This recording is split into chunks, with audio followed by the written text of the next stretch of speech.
do you know, it's really funny. I was in the Girl Guides when I was Okay. quite young, from age 11. And so we kind of did fun things that made you aware of maybe helping your friends around you and your family. Mm. So that I think that probably helped to inspire me to kind of think about others. I think I joined the guides age 11. Okay. So I was in there a few years and Hmm. we did various things. I think I did a sponsored walk um, and we just generally learnt different skills. So, Uh-huh. yeah.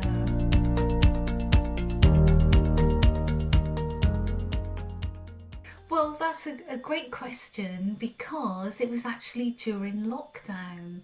I was Oh. looking for something to do, so I went and did a TEFL course, an Hmm. accredited course.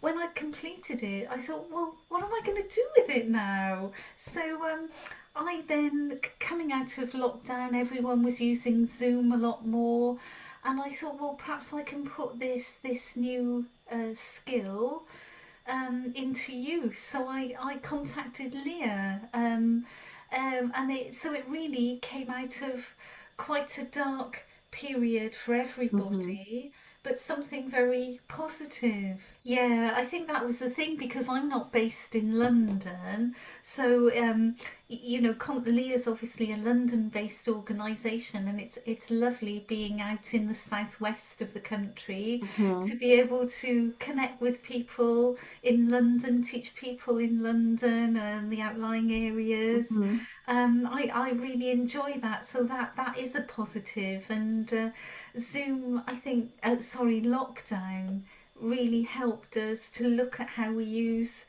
Hmm. technology to communicate.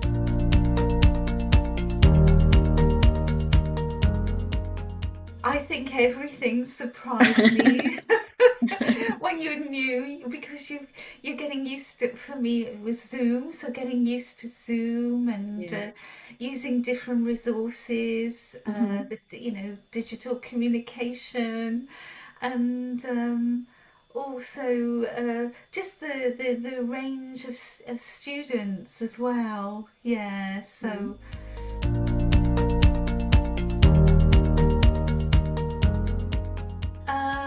Let me see. I think one, two, um, three, four. I think four now. And I've also filled in on some classes as Hmm. well. And I also took a turn with some classes. I did some classes jointly with some of the teachers Hmm. last year, and that was really good and also surprising because Oh. you're adapting to the other teachers as well as the class Hmm. that you have. So, Hmm. but that's good too.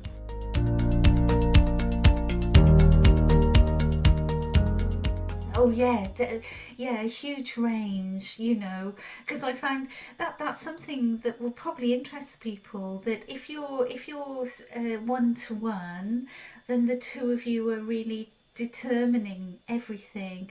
But if you're in a classroom, you've got the range of students and their cultures and backgrounds, all very good and very interesting. And also, you've got perhaps if you're co Hmm. teaching, the style of the other person too, Hmm. and working out how you work together. So there's a lot to fit together, but Yeah.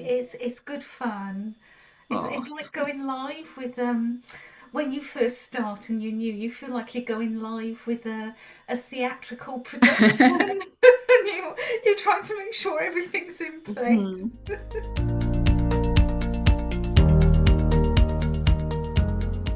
We had a few glitches and things, but it didn't Uh-huh. matter. And again, it doesn't matter. The students are really understanding. They really appreciate that you're doing your best. If Hmm. something goes a bit wrong, Hmm. that they're totally understanding. Hmm. In fact, the very first time I co-taught, the co-teacher, the regular co-teacher, just couldn't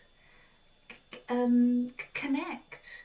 And every now and again, she would come in and say, "I'm so sorry," and then would disappear. Oh And it no. was the first time, but we just carried on, and I Uh-huh. continued, and she just couldn't connect for the lesson. So Mm-hmm. the first one was quite a baptism of fire.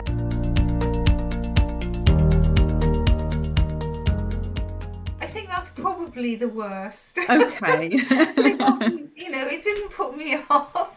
And the Mm. students were very good, and we came up with something, and we managed to do something that people enjoyed. Oh, So, lovely, and lovely. then you could say when things go wrong, there's less pressure because in some ways because you can say, oh well, I've lost the main teacher, so Hmm. okay, what we're going to do, we're going to try and do this, and Hmm. ask people what they might like to do. So it can still work out. So Mm. don't worry if things go wrong.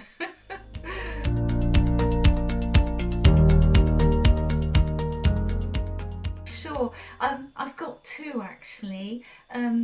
My very first student, I took some time to get to know her first because she'd had, I think, very difficult experiences and Hmm. background, Hmm. and it took a while just to get to know her. And then as I got to know her, I realised that my student had been a chemistry teacher in her home Wow. country, and that she really liked to know about, process formulas, things Hmm. like that. Hmm. And she had a very scientific way of looking at things, you could say, and her questions. And so I was able to go with that and look at diagrams. She had health issues, Hmm. visits to the dentist. She wanted to look at the structure of the tooth. Oh wow. Yeah, she wanted to look at the structure of an eye and things Uh-huh. like that, and that level of detail. If it came to grammar, then the process with the grammar, she Hmm. absolutely absorbed that like a sponge, Hmm. and was asking me so much I would have to look it up at all the Uh-huh. time to find out, and then I would show her how I was looking things up. So Hmm. that really stayed with me, to finding out how your student, how they work, how they Hmm. they Hmm. learn, what interests them. At the other time, I think it was the next student that very clear that my student was an artist with an easel, painting everything, and she absolutely loved to then write it all out on a big chart and make big charts of things. Hey. And she would come to the next lesson and say, I've done this. And she wanted to be in control, so and Uh-huh. and in charge of the learning. And she would have done all of these Hmm. questions and work things out, and we would work through it. And then she'd reflect on it and come to the next lesson, and there would be more. Yeah, all the students, they have so much. Hmm. I feel like I'm the person learning all the Oh. time, or we're learning together.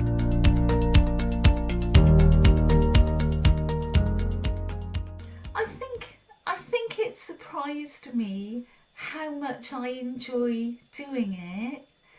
Um, and I think that's the main thing. I discovered, I think, that I really like that kind of working with somebody, Hmm. finding out how they like to learn, what they're interested Hmm. in, and their wider situation, and working with that.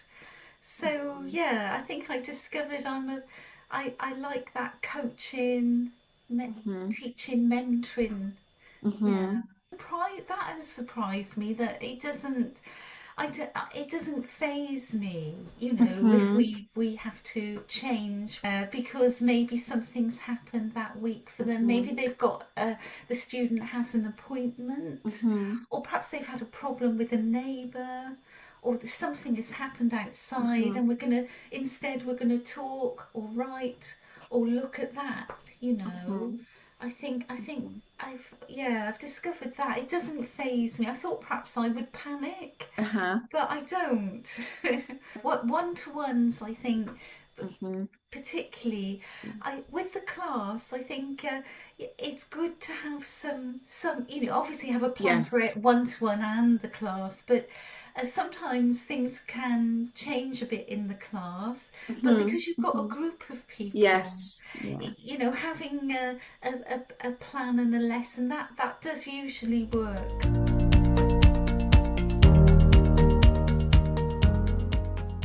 Well, do you know, I've been thinking about this with you this morning, and I think I'm going to opt for a pack of variety biscuits. Ooh. So we can pull out the biscuit that works best Okay. for the student and myself. So we can change the biscuits. We can go for Mm-hmm. what we want.